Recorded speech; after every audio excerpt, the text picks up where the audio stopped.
जर आपण बघतोय आणि केंद्र बघतोय भाजपची सिकून सत्ता पाहायला मिळते. आताही आपली सत्ता आहे, काही कठोर जे आहेत पावलं उचलण्याची गरज आहे. आपण काही प्रयत्न करणार आहात का? नाही, 100%. 304B सारखा एक अत्यंत कठीण कायदा आहे आपल्याकडे.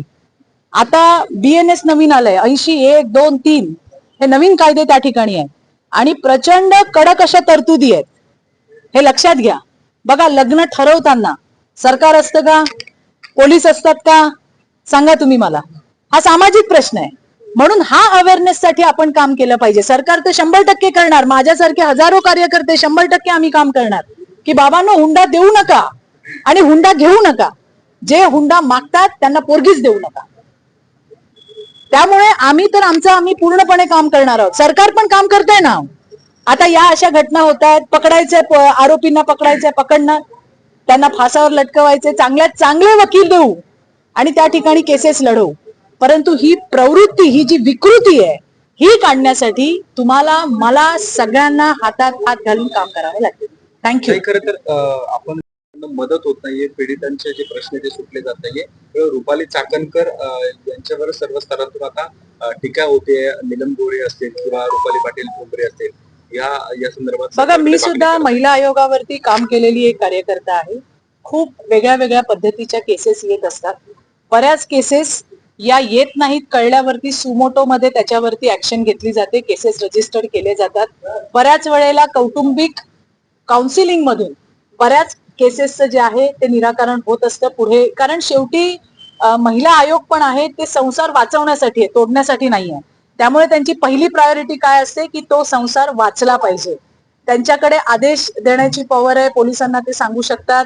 त्या पद्धतीने त्यांचं आता सध्या महिला आयोगामध्ये काय चाललंय किंवा किती केसेस त्यांनी, काल मला वाटतं काल मी 2 दिवस माझ्या घरात लग्न असल्यामुळे मला तिथं पाहता आलं नाही, पण मी कुठेतरी स्टेटमेंट असं ऐकल्यासारखं वाटतंय की त्यांनी रिपोर्ट्स वगैरे दाखवलेत. बघा, प्रत्येक यंत्रणा काम करत असते. त्या आता यंत्रणेमध्ये कुठे लूप होल्स आहेत, कुठे कमी झाली आहे, हा चौकशीचा भाग आहे. आणि त्यामुळे येणाऱ्या दिवसामध्ये काय गोष्टी झाल्या आहेत, कुठे कमी पडलेत, हे सुद्धा आपल्या सगळ्यांच्या समोर येईल. रुपाली पाटील ठोंबरे म्हणताय का सत्ताधाऱ्यांवर ते त्या ठिकाणी टीका करताना पाहायला मिळत आहे. गृहमंत्री म्हणून फडणवीसांच्या काळात अशी काही घटना वारंवार बघा, असं देखील मला राजकीय बोलायचं नाहीये. तुम्ही प्रश्न विचारलाय म्हणून मी उत्तर देते, कारण हा विषय आमच्यासाठी अतिशय सेन्सिटिव्ह आहे. महाविकास आघाडीचे 2.5 वर्ष मी जर डेटा वाचून दाखवला तर इथं दिवस कमी पडेल. आलं का लक्षात? त्याच्यामुळे हे जे वर तोंड करून बोलणार आहेत ना, त्यांनी बोलू नये. त्याच्यात त्यांचा शहाणपणा आहे. आमच्याकडे यादी आहे, पण आम्ही काय म्हणतो की हा विषय राजकारण करण्याचा नाही. मी सांगितलं होतं, चित्रा वाघने सांगितलं होतं, घाटकोपरच्या बाईच्या गुप्तांगामध्ये अख्खा रॉड टाकून तिला जिवंत मारली होती. त्यावेळेला मी सांगितलं होतं, इतक्या केसेस वाढल्या होत्या. हिंगणघाटची हाडा मासाची अख्खी बाई तिला जिवंत जाळली. एका महिन्यामध्ये 9 केसेस झाल्या होत्या. मी सांगितलं होतं विशेष अधिवेशन घ्या. का नाही घेतलं नाहीच. उद्धव ठाकरे मुख्यमंत्री होते, माझ्यावरती केसेस टाकल्या. त्याच्यामुळे यांनी न बोललेलं बरं. आणि हा विषय त्यांच्यासाठी राजकारणाचा असेल, आमच्यासाठी नाही. आमच्यासाठी या राज्यातल्या लेकी बाळींची, सुनांची सिक्युरिटी जी आहे ती अतिशय महत्वाची आणि त्याच्यासाठी आम्ही काम करतोय. थँक्यू. आता याच्यामध्ये, या स्टेटमेंटमध्ये तर मला समोर सरळ दिसलंय. आलं का लक्षात? हे मी काय बोललेली नाहीये. कधीतरी परवा बिरवाची काहीतरी प्रेस होती, ती मी प्रवासामध्ये ऐकली आणि ते मी सांगते की का लग्नाला गेला नाहीत विचार. अजित दादा गेले, मग तुम्ही का नाही गेलात? नाही, मला माहिती होतं त्यांच्या घरामध्ये असं काहीतरी चाललंय. अरे माहिती होतं तर क्यों नहीं किया, क्यों नहीं पूछा, क्यों नहीं गए, का नाही त्याला धारेवर धरलं? हिच्या मारायची वाट बघत होता की जे तिचं चाललंय ते हिचं पण तिचंच वाटोळं होऊ दे म्हणून. असे पण बरेच प्रश्न आहेत.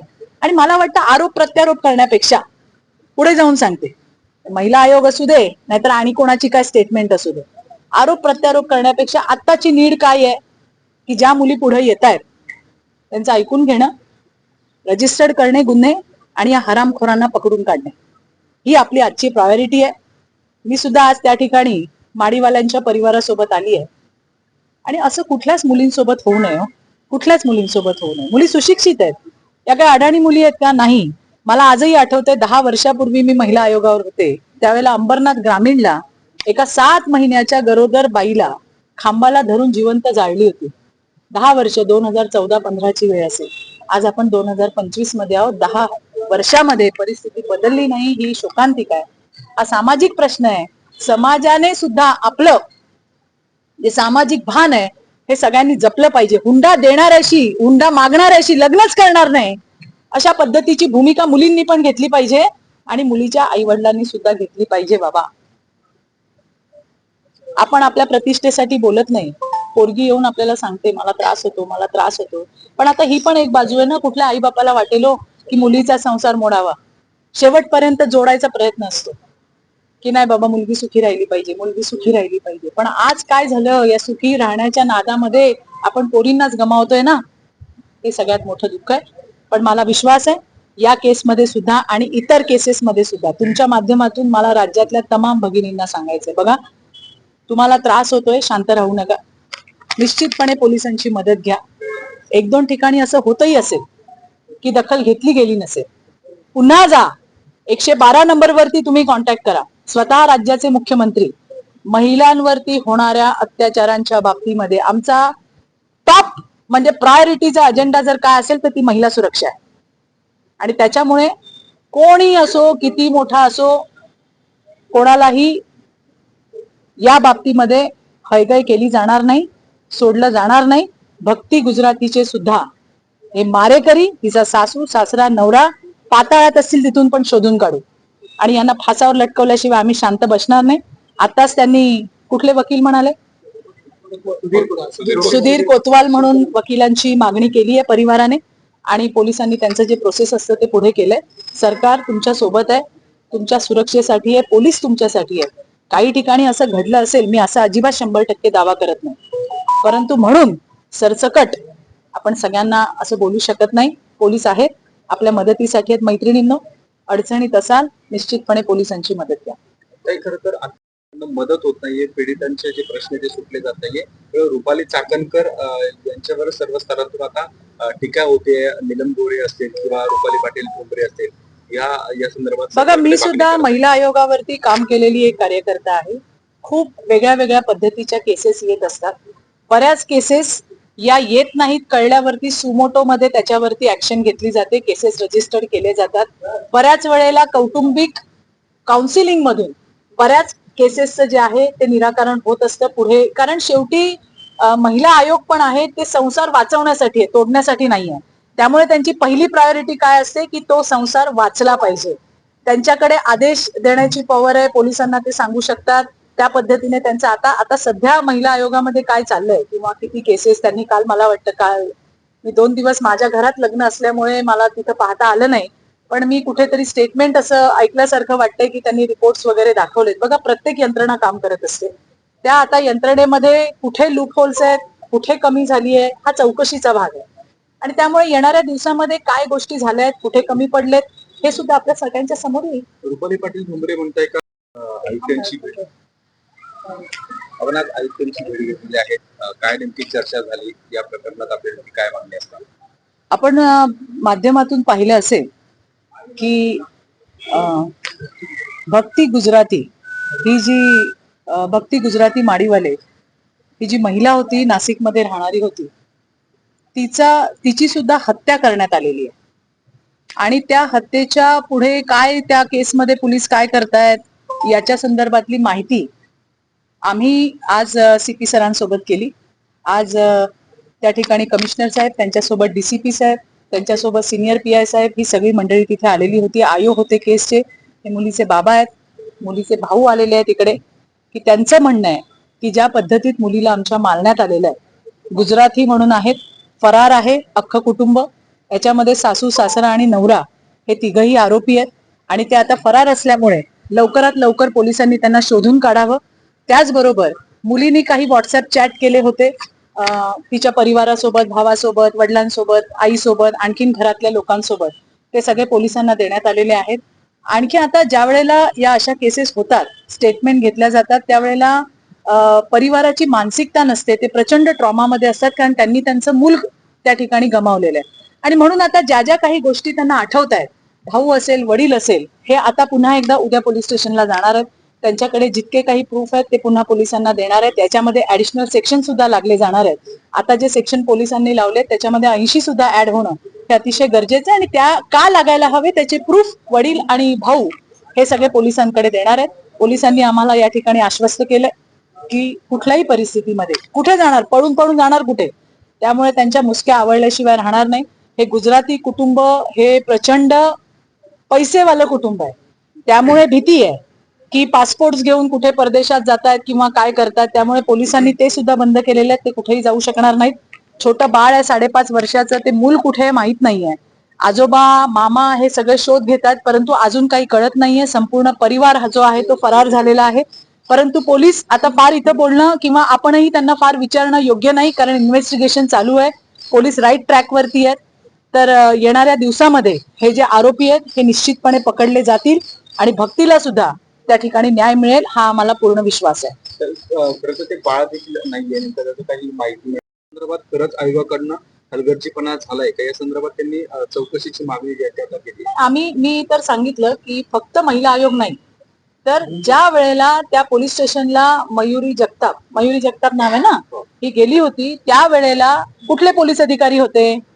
त्यांनी त्या ठिकाणी FIR का घेतला नाही? सरकार काय सांगतंय? महिला पोलीस काय आहेत आपल्याकडे?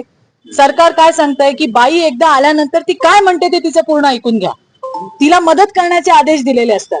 112 सारखी हेल्पलाईन आमच्यासाठी काढली आहे. कुठेही असा तुम्हाला स्टॉकिंग होते, तुम्हाला भीती वाटते, तुम्हाला मारहाण होते, तुम्ही 112 नंबर ट्राय करा. तुम्हाला काही वेळामध्ये पोलिसांची मदत त्या ठिकाणी मिळेल. हे मी नुसतं तुम्हाला पोपटपंची म्हणून सांगत नाही. आम्ही सुद्धा हे नंबर मी स्वतः सुद्धा चेक करत असते. का चेक करत असते? की चालू आहे की नाही. लोकांनी असं म्हणाल नको ताई 112 कोणी उचलत नाही. मी 2दा-3दा फोन लावून डिस्कनेक्ट केले. त्यांचे मला परत कॉल आले, तुम्ही कोण बोलताय, तुम्ही फोन केला होता, तुम्ही अडचणीत आहात का? तर अशा पद्धतीच्या हेल्पलाईन सुद्धा आज आपल्याकडे आहेत. त्यामुळे सरकार त्याचं काम करतंय. आपण सुद्धा समाज म्हणून सजग राहायला पाहिजे असं मला वाटतंय. हा सुद्धा प्रेमविवाह होता. भक्तीचा जो विवाह होता हा सुद्धा प्रेमविवाह होता.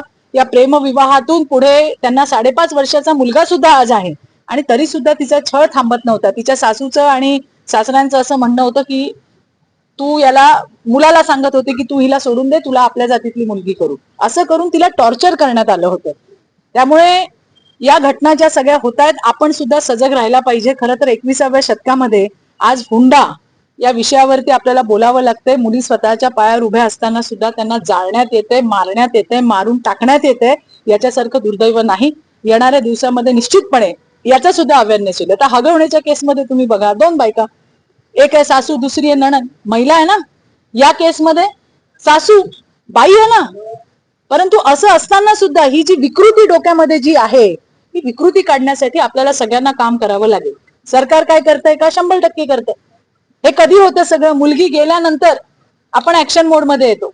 आता जसं सांगितलं की या बाबतीमध्ये म्हणजे या माडीवाल्यांच्या केसमध्ये मुलगी पोलीस स्टेशनला गेली नव्हती की बाबा तक्रारीची दखल नाही किंवा काय, पण हगवण्याच्या केसमध्ये गेली होती. आता मोठ्या मुलीला इतका छळ होतोय, मोठ्या जावेला, पुन्हा सेकंड जे आहे त्या धाकटीला सुद्धा, म्हणजे कसं केलं? तोंडावर थुंकले, ज्या पद्धतीने मारलं हे अमानवीय आणि राक्षसी आहे. मी काही नेत्यांचे स्टेटमेंट परवा ऐकल्या की आम्हाला माहिती होतं की यांच्या घरामध्ये महिलेचा छळ होतो म्हणून आम्ही गेलो नाही, त्या लग्नाला कुठला गेला नाही मयुरी हगवण्याच्या. मग जर मोठ्या ताईंना माहिती होतं की यांच्या घरामध्ये महिलेचा छळ होतो, हे तुम्हाला माहिती होतं, मग तुम्ही का नाही बोललात? तुम्ही आवाज का नाही उठवला? तुम्ही का नाही सांगितलं बरं? तुमचे कार्यकर्ते होते की नाही? तुम्ही का नाही बोलून सांगितलंय बाबा छळ करू नको, असं केलं असतं तुला आत टाकीन? हे मी त्यांची परवाची स्टेटमेंट सांगते. की का कोणीतरी प्रश्न विचारला की तुम्ही त्या लग्नाला का गेला नाहीत? नाही नाही म्हणे मी गेले नाही, मला माहिती होतं असं काहीतरी तिकडे चाललंय. अरे माहिती होतं तर मग दखल का नाही घेतली? मला जर माहिती आहे की यांच्या घरामध्ये हे यांच्या धाकट्या सुनेला छळतायत तर मी पहिलं काय करीन? लग्नाला जाणं टाळेन की काय चाललंय तिथे मी लक्ष घालीन? हा पण एक प्रश्न येतो. आपल्याला असं म्हणायचंय का राक्षस मुलगा आहे, कुठे माहिती मिळत नाहीये, मुलाला कुठे नेलंय हे कळत नाहीये. पोलिसांनी त्यांच्याशी संबंधित जी लोक होती त्यांच्या घरी गेले होते पोलीस, परंतु तिथेही मुलगा सापडलेला नाहीये. आता आणखीन काही धागेदोरे पोलिसांच्या हातात लागतायत, ते आपण फार डिस्कस करणं योग्य नाही, कारण आपण आधीच पोलिसांनाही फार विचारणं योग्य नाही. त्यांना त्यांचं काम करायला देऊया. मला आनंद आहे की कमिशनर साहेबांनी ही केस ACP बडे या मॅडमकडे दिलेली आहे. त्या स्वतः ही केस बघणार आहेत. उद्या पुन्हा एकदा परिवाराला त्या ठिकाणी बोलवलेलं आहे.